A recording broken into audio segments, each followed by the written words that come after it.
Yan, nagtutulungan. Dapat ganang asawa. Nagtutulungan sa hirap at ginhawa.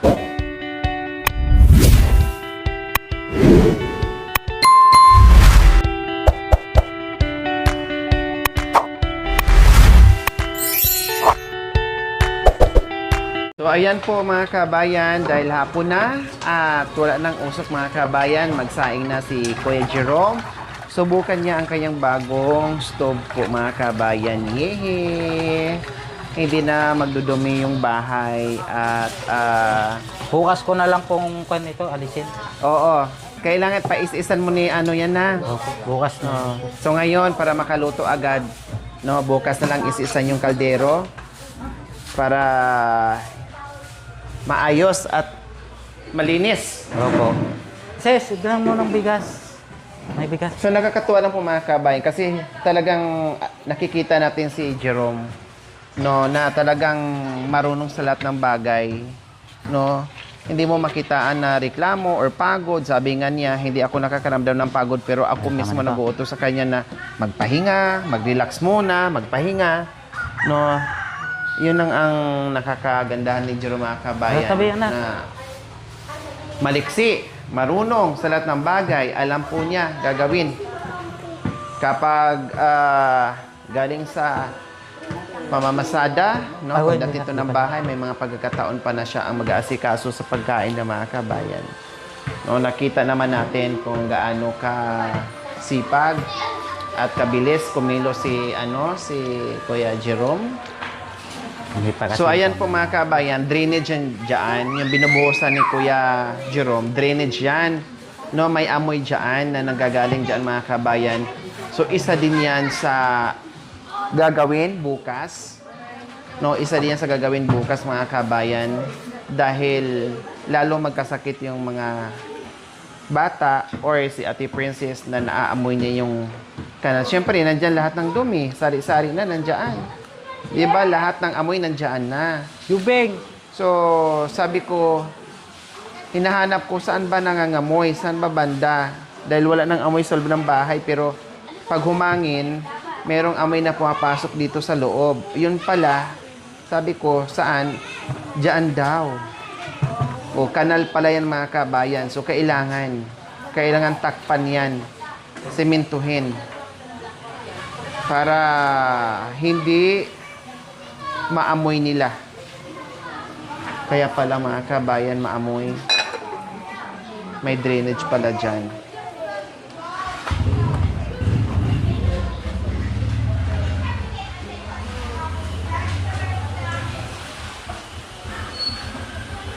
So ayan. Sa ngayon, huwag po muna kayo magtaka bakit puro uling kasi hindi pa mais-is. So bukas na lang daw is-isin ni Kuya Jerome yan. No problem. Madali lang ni Kuya Jerome yan. Okay, no problem. Kasi hindi po binuksan doon. Nakakalimutan mo. Yan. Okay lang yan. Masanay din. Then kuha ka ng basahan para dyan ha. Ilagay mo dyan. Lalo na ngayon mainit. Ayan. Tapos hinaan ng konti. O yung sakto lang kasi sayang naman din. Ayan. Very good. Kasi sayang naman din kapag sobra-sobra yung apoy. O ayan, nagsala na si Kuya Jerome ng kanyang kanin. O, magtinola ka para makahigop ka ng sabaw dahil garabing pawis natin kaninang tanghali para mapawi yung pawis natin. Kaya magtinola ka. Tinolang manok. Yes, magtinola kang manok. Saan ka makahiram ng kasirola? Makakuan naman, madumi na yun. Oh, bahala ka kung saan ka makakuha ng kasirola.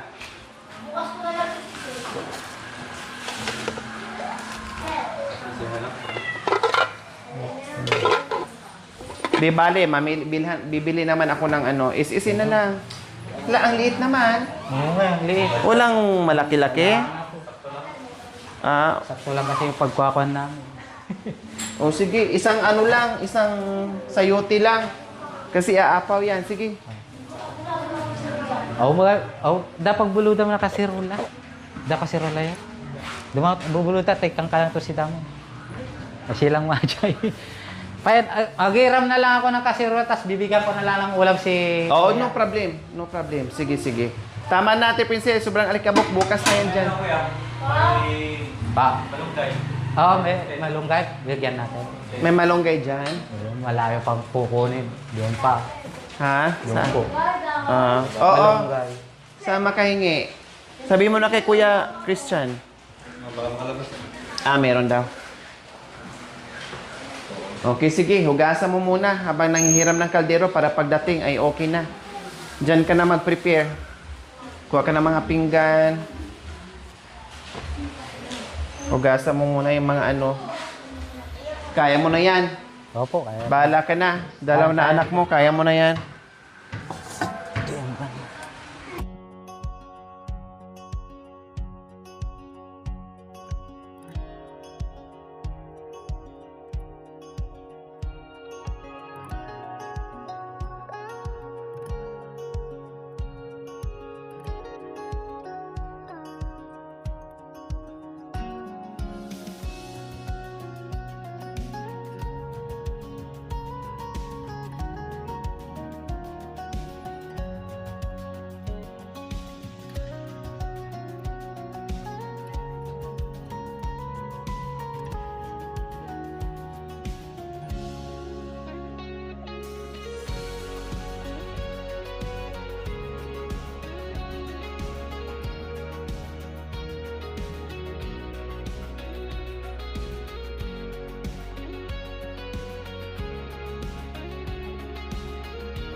Yan, masarap sa Hindi ito fish. tinola.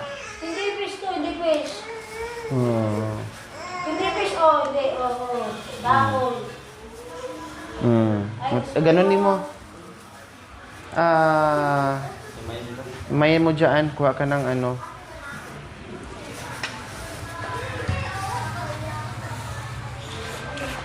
Oh, fish. Doon na anak, oh! Madumi.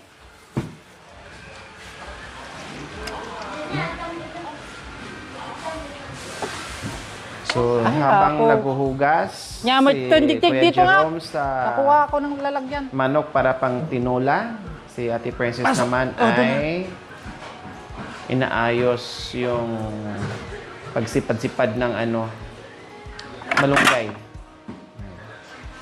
Kasi grabe yung pawis nila kanina. Gumagawa kaming lahat. Grabe yung pawis, kaya kailangan natin humigop ng mainit-init na sabaw. Tawag mo lagi na sili, ah. May sili na, oh.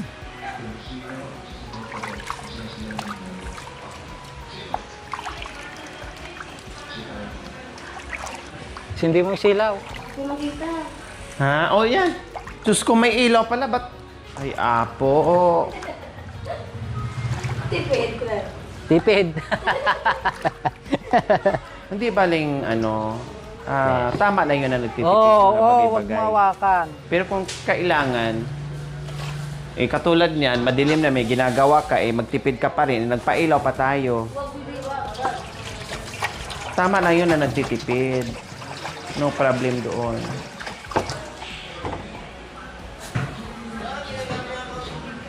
Damo ko mo doon, ha?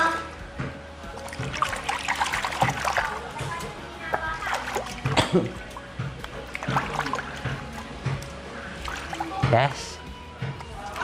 Yes. Real fish. Chicken. Oh, very good. Chicken. Chicken. Akala niya, Kala niya is the fish. ano? Fish. Ha? Fish. Isda daw. Akala niya isda. Ano sabi niya? Fish.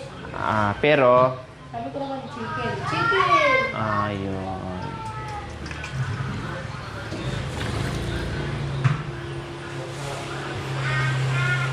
Anong English ng isda? Anong tawag daw ng isda?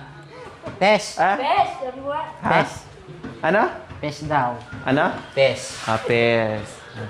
Alam Pala niya sinasabi mag-English. niya. Magaling pala niya, no? Oo. Pag sinabi naman chicken, chicken. Chicken. Pag isda, Pes. pes. Pes be with you. Wala tayo na sigbahan. Fish to be. Ayun pala. Ay, nandyan na pala, oh. Ayan si Kuya Christian. Oh, Diyan diba? na. Tingka ka. Oh, at least maluto mo na lahat. Maluto yan, Masabawan bibig. mo. Kuha ka ng pan. Kuha ka na ng 2 by 2 natin. Ay, wag. Di pwede. Ayoko dito. No. Ayoko yung may nag-iinom dito sa bahay ni tatay. Doon sa kakwan para ma-relax naman Ay, kami. wag pag-iinom pa ayoko. Dapat nakainom ka nung nagagaling mo sa akin. Ano? Nagpapag nakatulog ako ngayon, Ben. Oo. Lumalakas. Unti-unti mong binababa ang short. Aday, binabuking ka ni Ate Princess. Totoo naman natin, oh. Hindi totoo yan. Si Urat nga, pag sinasabi yan, asawa niya, wala problema. Norok na. Tawang na tawa. Lahatin mo na yung sayote. Nandyan. Dito ka nga. Nandyan lang. Ay, kaya ko lumabas ka na, nagkamot ka na sa Hindi, nandyan lang. Lumabas ko sa akin.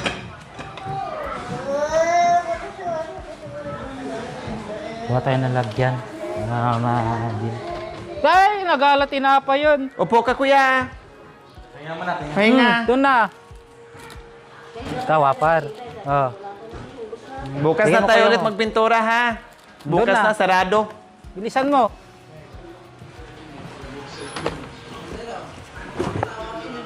Dinala mo na yung simento.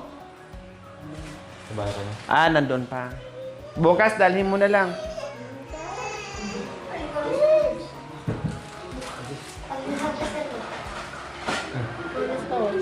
Oh, anong gagawin mo? Hindi masarap ang pagmamahal mo sa akin. Hindi masarap. Oh. Ganyan pala. Ang masarap na masarap to, masarap din ang pagmamahal mo sa akin. Mm. Hindi, masaya na ako. Nagkaroon ako ng gasol. Gawa ko. Masaya ka? Opo. Totoo? Opo. Walang halong biro? Wala po.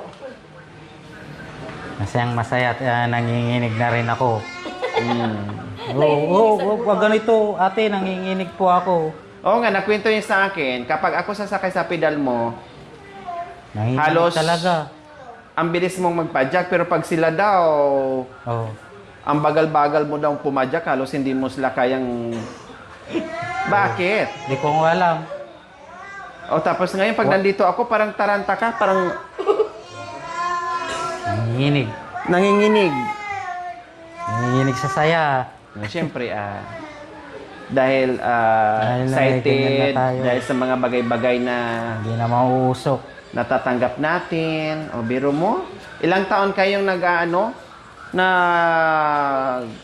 uuling or Matagal na po. nagkakahoy? Matagal na Mula po. magkasama kayo? Opo, doon kami sa Simula kasa. ako ng 2016 pa yan. Nung buhay pa. Naunang... Buhay pa yung father pa. Ah, kaya pala ganito ka At itim tapos- yung bahay, no? Opo.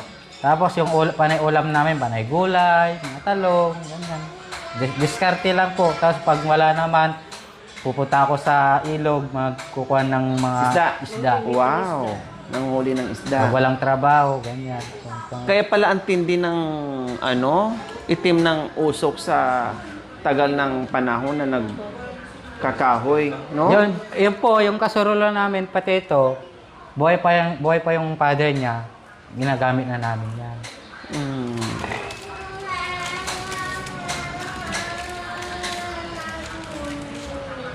Nanginginig sa sayar na talaga. Siyempre, 2016 pa, buhat nung nagkasama kayo, ngayon lang kayo nagkaroon ng ganito, nakaginhawa din. Yun nga lang, dagdag budget. Ganun talaga. Dagdag paglaanan ng budget. Kaya nga sabi ko sa iyo, Pala. araw-araw ka na mamasada, 10-20 para sa gas, 10-20 para sa kuryente. Bukasan mo muna yan. Aray ko ano. Oh. Para pagdating ng bayaran o pag naubos, Bukas na, marami na ito. hindi mabigat. Sino po siya, oh? Babalatan mo. Kaya mo? Yan, nagtutulungan, dapat ganang asawa. Nagtutulungan sa hirap at ginhawa. Oh, hindi lang sa gabi nagtutulungan. Oh. Kailangan nagtutulungan para sa pamilya, kumbaga nagtutulungan. At para matuto din para matuto ka rin, Ate Princess. Kasi halimbawa, pagpagod si Kuya Jerome galing sa pamamasada, o siyempre ikaw haharap. Halimbawa, pag nagkasakit siya, wag naman. O siyempre, or sino sa inyong dalawa na magkasakit, may aalalay, may kikilos, kasi may marunong kay parehas dalawa. Kasi mahirapan, halimbawa, kung si Jerome lang ang marunong sa lahat ng bagay, paano kung napundi yung katawan ni Jerome, wag naman. So, sino ngayon ang kikilos sa pagkain? O di kawawa Kailangan talaga alam ng bawat isa. Yan na. Kasi hindi lahat ng pagkakataon ay Please. malakas ang katawan. Balat! Hindi ko balat yan! Ikaw naman, pagkutlikot. Siyempre, nanibago din yung anak mo sa lahat ng bagay. Bangit. Masaya din yan sila sa mga nakikita. Hindi lang nila ma-express ng bongga. Kaya dinadaan Ko, doon ka nila awa, sa tapos na, mamaya na naman. pangungulit.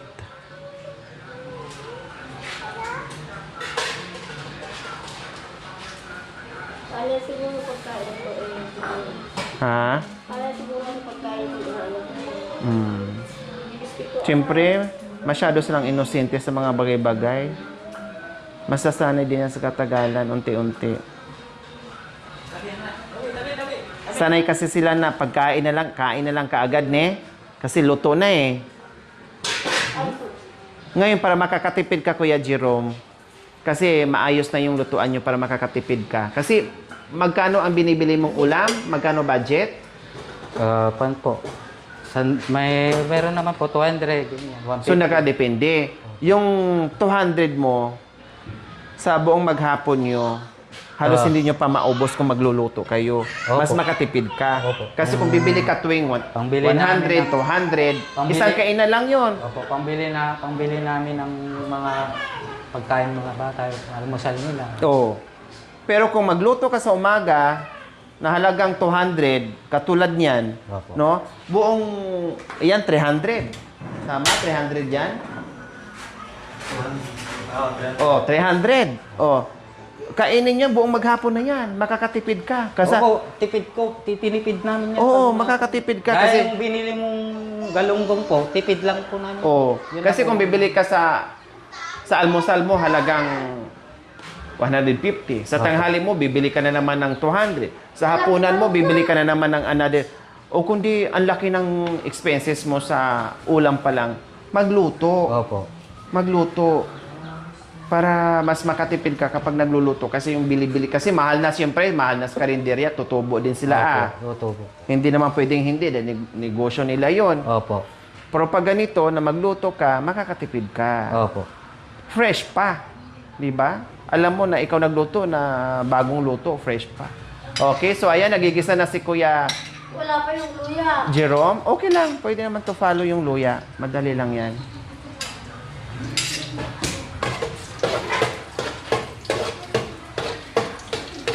Nak, anong ginagawa mo dyan? Okay lang, basta nandito sa loob ng bahay. Huwag lang lumabas.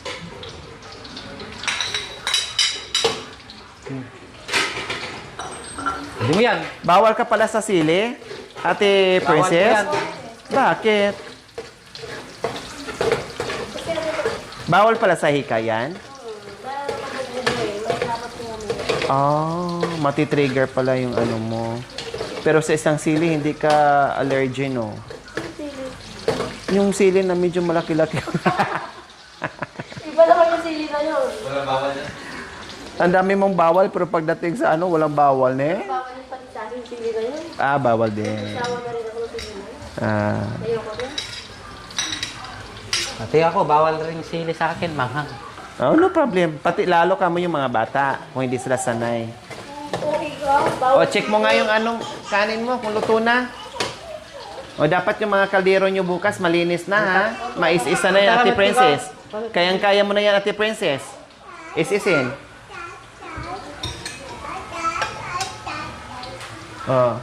Malapit na. Oh. Yan, ganyan muna. Katulad nito, kahit papaano, naiis-isan, yung ganyan, Opo. Ay, mga galing si Kuya Orat.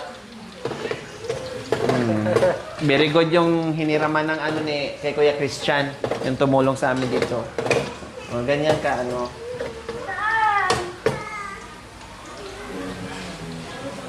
Is-isa ni Kuya yan bukas or ni Ate Princess. Gusto ko yung may walang tubig.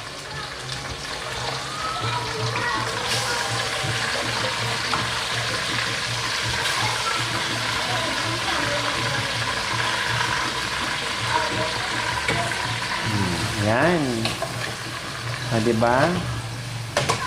Kumusta yung anong diferensya sa nagluluto sa ganito or doon sa kahoy? Masaan gusto mo? Masaan mas okay? Nasanay na ako kasi sa kahoy eh. Ngayon lang na naramdaman na ganito para sa nakatayo na mahirap. Kasi nakaupo. Lagi nakaupo pag nagluluto. So ngayon naranasan mo na naman na nakatayo. No. So saan mas maganda? Nakaupo o nakatayo? Pwede rin. Depende sa nakaupo, pwede rin nakatayo. Pwede ka naman nakapahinga. Pwede naman. Sige, subukan mong umupo ka. Yan, pwede. Sige, haluin mo yung ano mo. Ang taas eh. Ibaba natin yung stove, tapos yung tangke, lagay natin sa taas. Pagod lang sa Lahat ng bagay na mga bago ay matutunan nila, makasanayan din nila mga kabayan. Number 1 tulad ng Dapunas mo? paano nila ma-maintain yung cleanliness. So yun yung ituro natin unti-unti kasi yun ang number 1, no? Lahat ng bagay kasi tulad ng pagluluto, kung paano maging malinis sa pagluluto sa loob ng bahay. So sa lahat, no, sa lahat. So doon natin ituturo yung mga bagay-bagay, simpleng linis kahit hindi 101% basta maituro natin sa kanila. Hindi lang sa loob ng bahay, pagluto, no, lahat na ituturo natin unti-unti. Luto na yan, sa tingin ko luto na yan. Patayin mo na. Yan. Okay lang yan. Naliligaw kasi bago pa. Okay lang yan. No? So, ayan po ang loob ng bahay ni Kuya Jerome, mga kabayan. Ayan. Pati yung ilaw ay maliwanag na kasi pinalitan ko yung mga kabayan. No? Maliwanag na. Pati loob ng bahay, mga kabayan, maaliwalas na. Habang nagluluto, mga kabayan, si Kuya Jerome. Ayan. Pati yung lababo nila, mga kabayan, nilagyan ko rin ng primer. Para malinis tingnan. Malinis pa dito. Walang kagamitan sa loob, mga kabayan. Malinis. Kasi, syempre, nagpipintura tayo. Kaya medyo makalat pa doon sa likuran ng bahay nila. Kasi, doon pa natin tinambak yung mga gamit nila na bago isampa nila yan dito ay pilian pa yan. No? Pipilian pa yan ni ano. Tapos yung naiwan na lang is yung CR. Yung CR na lang. Ginisa muna ni Kuya Jerome. Ayan, ginisa muna ni Kuya Jerome, mga kabayan, yung chicken. Ayosin mo pagluto, Kuya Jerome, sarapan mo daw, sabi ni Ate Princess. Naninibago si Kuya Jerome, mga kabayan. Sanay daw siya kapag nagsasayang or nagluluto na nakaupo lang. Nakakapagod daw yung nakatayo na nakakapagod daw na nakatayo na nagluluto kasi sanay po siya sa nakaupo lang. Masasanay ka rin. Naglagay na ng sabaw si Kuya Jerome. Wow, amoy pa lang, Kuya Jerome. Sarap na. Nilagyan mo na ng asin, bitchin. Mamaya pa po. Mamaya pa. Lalambutin muna natin. Kulang pa yung sabaw mo? Kulang pa yun. Oo, kasi sayang. Para makahigop kayo ng ano, maraming manok eh.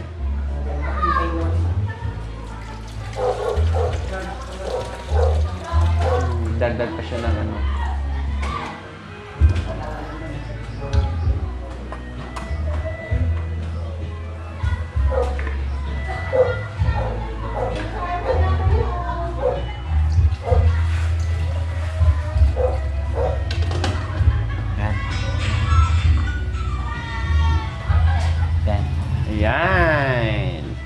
Waiting na lang tayo mga kabayan kumulo para ilagay yung ibang sangkap.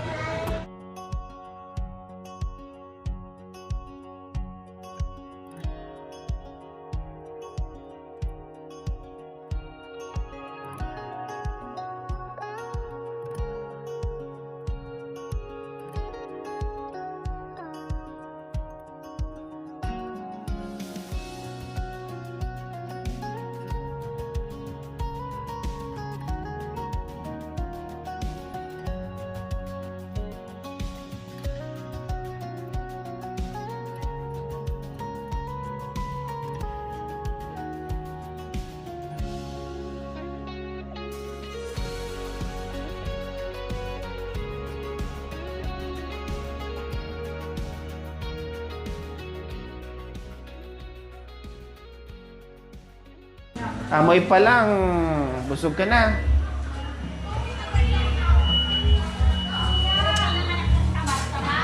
Tanga, matigas pa yung pan.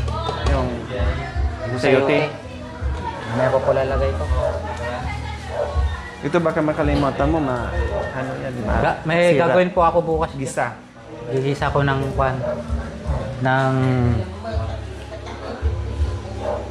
ng sardinas.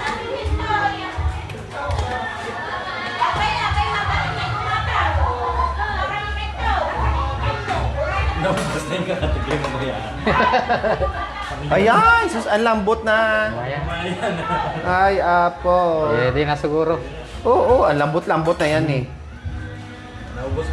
Naubos mo na yan sa katik. Yan. Ay! Wala na, tinaktak mo na. Ang trek pa mo. Sira na.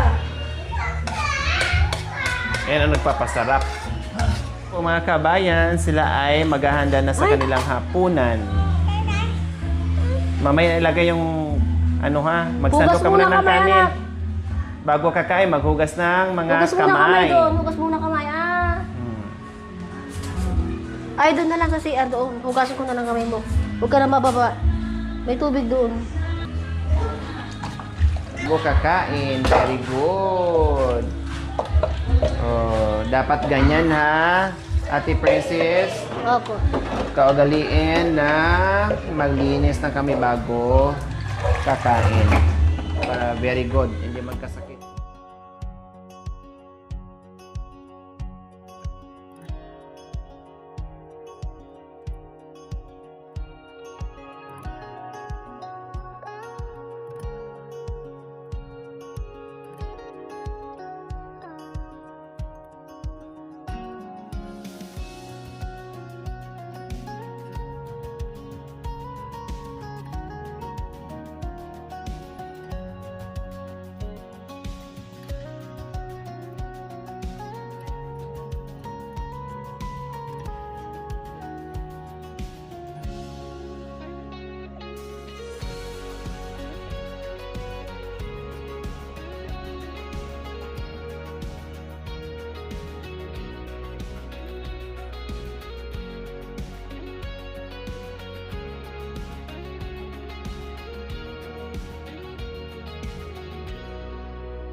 O, pray muna bago kakain. Mag-break ka. Princess, magpasalamat. Sige na, Princess, magpasalamat sa pagkain. Magumaya kay anak. Panginoon, salamat po sa pagkain nandito nakasama sa amin, Lord. Salamat po sa bigay mo sa ulam na binigay ni ate. Salamat po sa inyo. Hindi po dahil sa kanya, hindi po kami nagkaroon ng masarap na ulam. Maraming salamat po, Panginoon, sa biyayang binigay niyo sa amin. Thank you po. Salamat po. Amen. Amen. Sige, yan. Okay na kayo. Upo ka na dyan, ah. Tiis mo na kayo, wala pa tayong lamesa. Magkakabili din tayo. Higop ka ng maraming sabaw dahil grabe yung pawis natin kanina. Upo ka lang kasi dyan, hindi mo ako. Ayan naman sabi ko sa makapaghintay.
Thank you for watching. Don't forget to like, share, and subscribe.